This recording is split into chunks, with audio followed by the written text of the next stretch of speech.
Alright, so with the upcoming Season 2 dropping in just about a few days time from when I'm recording this video, I want to go ahead and talk about some stuff that we could potentially expect and some really good news for free-to-play because I'm not sure if this is true or not. We'll have to see in the upcoming days.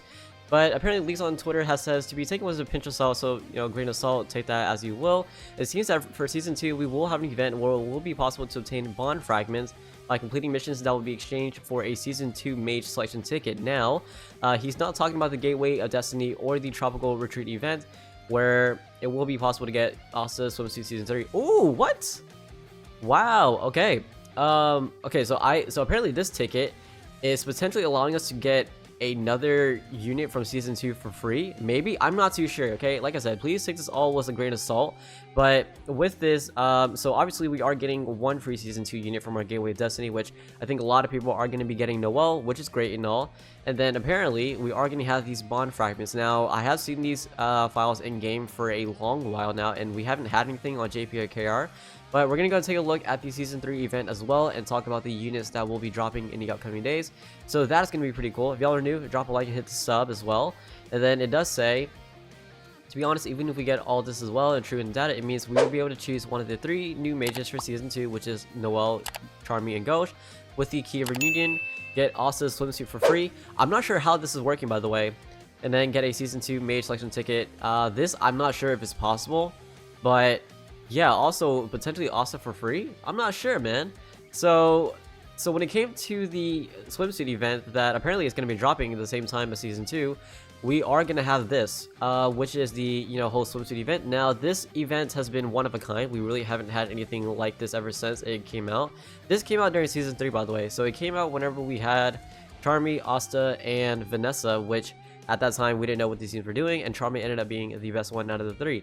Now, how this is working is pretty much like your whole typical event where you go and you do fights, you do missions, you obtain the currency for that event, and then you do have an exchange shop which you can exchange for these items over here.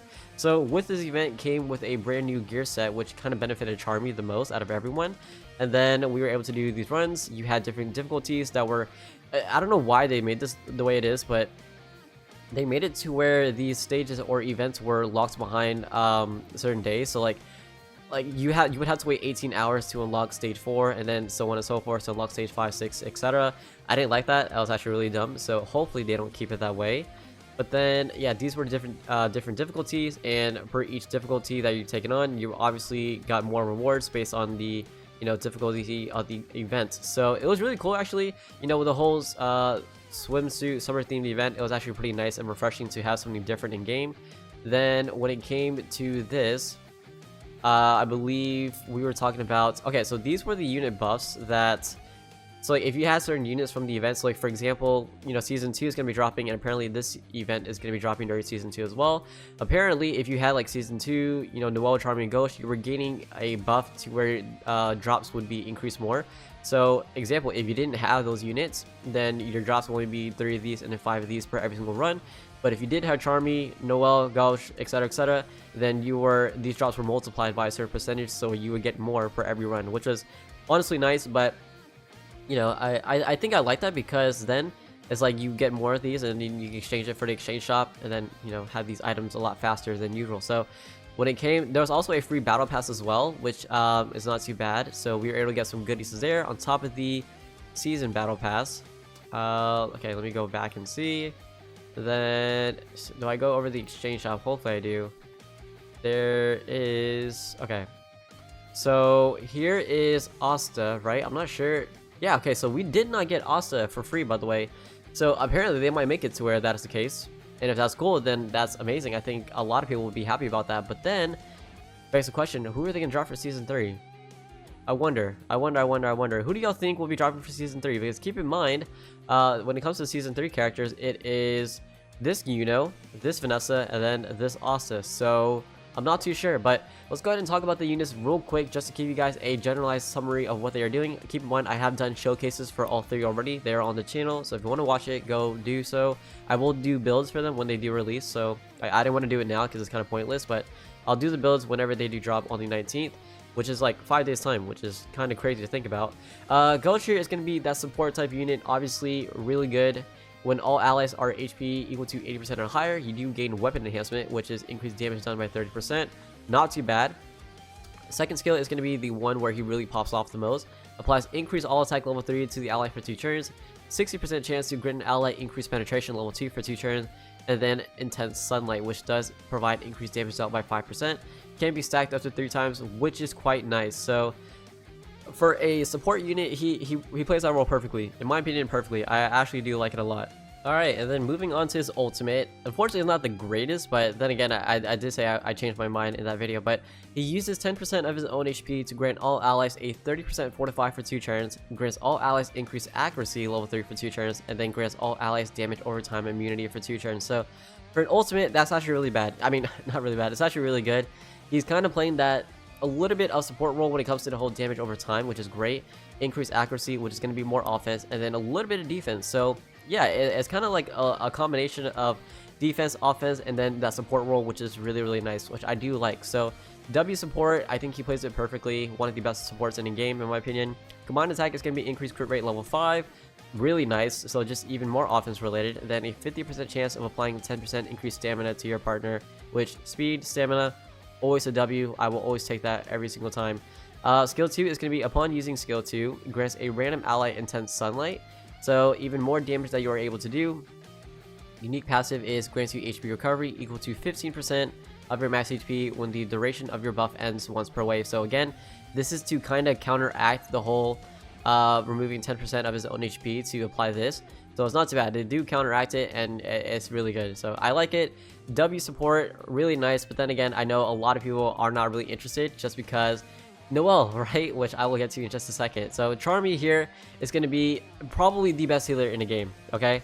I've already said that before when I did my showcase, but this unit, she is just fantastic when it comes to continuous HP recovery. The reason why is because, like, as you're playing the game later on, you are going to realize that continuous HP recovery is just beyond broken. For PvP, PvE, it's so good as opposed to, you know, Season 1 Mimosa or SR Charmy, where they heal on that turn, right? They do their attack and or their skill or attack, whatever it may be, and they heal for that turn. But this unit, how continuous HP recovery is working is whenever you apply this onto an enemy, I mean ally of your team, whenever that ally's turn comes around, they are automatically being healed, meaning that they don't need Charmy to go ahead and provide them with that skill for that action. They'll go ahead and heal in game for that turn, which is really, really nice. So whereas the ally, once it lows HP, continues HP recovery equal to 6% of her own max HP for 2 turns, and then a 45% chance to grant a recovered ally increased special point plus 1. So really, really nice. I like it.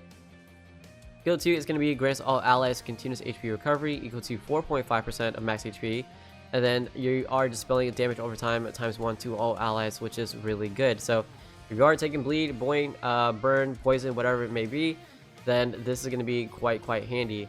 Barbecue Party Ultimate is going to be give all allies continuous HP recovery equal to 10% of max HP, which is even better, and then increase defense, and then a 45% chance to grant all allies increase special point plus 1. So support, heals, increase defense, you cannot ask for anything more. She is fantastic. Combined attack is going to be increased magic attack level 5, and then a 50% chance to grant the partner increase special point plus 1. Really nice, really good. I think she is an amazing healer. Passive, when an ally turn ends, grants 3% of max HP to the ally with the lowest. So again, even more HP recovery that you are giving to your team, which is awesome. And then unique passive is grants 10% max HP, increased max HP. So just allowing that unit to provide even higher numbers for your healing capabilities, which is quite nice. And then moving on to the girl of the hour, Swimsuit Noelle, Season 2 Noelle. Best unit in the game. She is free, she is crap, she is insane. Why they released her, I don't know. But when this unit came out, I already said it before, she just broke the game. She broke the game. Skill 1, if you have a barrier, applies weapon enhancement level 1 to yourself. And then if you do have the Blessing of Water, attacks after applying a weapon enhancement level 2. So this is just more damage you do, which is just outright outrageous. Skill 2 is the crazy one, okay?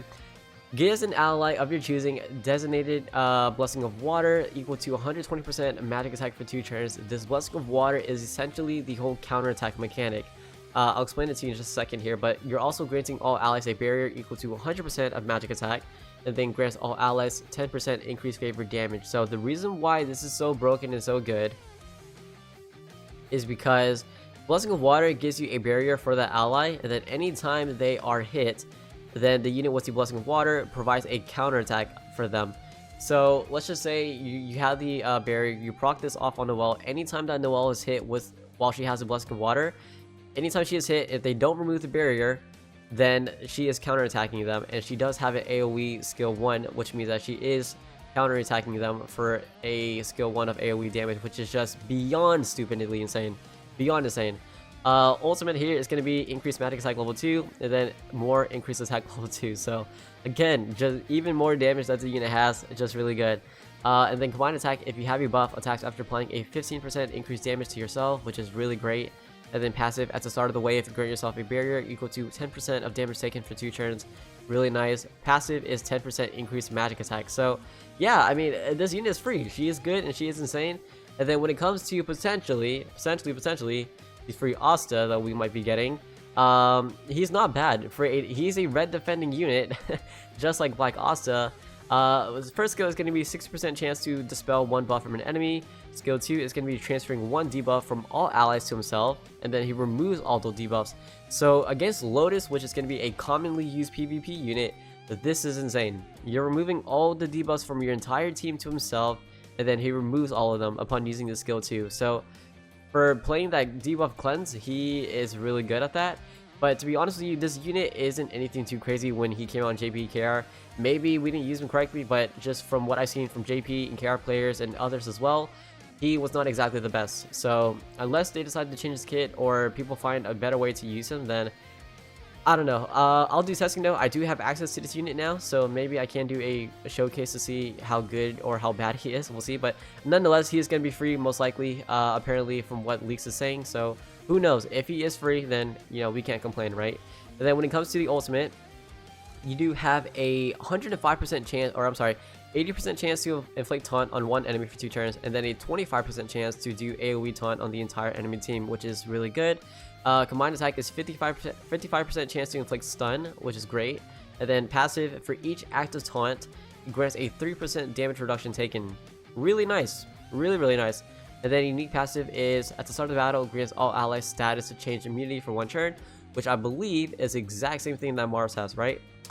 Debuff immunity. Okay, so it's a little bit different, but yeah, so it's not, so Mars is technically a little bit better. But overall, this ASTA, if he is free, he's not bad. I think people will probably invest into him because you don't have to spend a single crystal to get him.